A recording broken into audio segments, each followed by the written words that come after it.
तो one nation one election को मिली मंजूरी, एक साथ चुनाव कराने की राह खुली। सरकार का बड़ा कदम, विपक्ष में बड़ी चिंता। इस वक्त की बड़ी खबर, 2025 में हो सकते हैं देश में एक साथ चुनाव। तो ये बड़ी खबर आपको बता दें, मोदी कैबिनेट ने आज यानी बुधवार को एक देश एक चुनाव के प्रस्ताव को मंजूरी दे दी।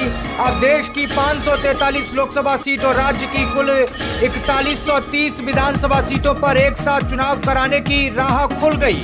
तो देश के पूर्व राष्ट्रपति रामनाथ कोविंद की अध्यक्षता में गठित कमेटी की रिपोर्ट के बाद प्रस्ताव को कैबिनेट ने मंजूरी दे दी और आने वाले शीतकालीन सत्र में ये बिल पास हो जाएगा। और उसके बाद में एक देश एक चुनाव के तहत ही पूरे देश में एक साथ चुनाव होंगे। और सूत्रों के हिसाब से ये बड़ी खबर ये भी आ रही है कि 2025 में हो सकते हैं देश में एक साथ चुनाव। तो आपको बता दें, पूरे देश में एक साथ लोकसभा और विधानसभा चुनाव हो। और इसको ऐसे समझिए कि देश की 543 लोकसभा सीटों और सभी राज्यों व केंद्र शासित प्रदेशों की कुल 4130 विधानसभा सीटों पर एक साथ चुनाव होंगे।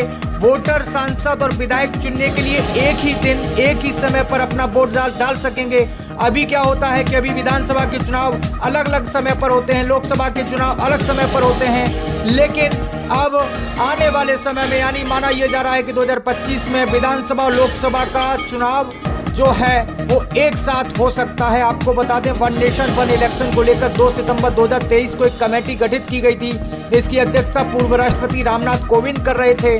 कमेटी के सदस्यों ने 7 देशों की चुनाव व्यवस्था का अध्ययन किया और एक्सपर्ट से चर्चा की और रिसर्च के बाद 191 दिन में 18,626 पन्नों की एक रिपोर्ट तैयार की गई।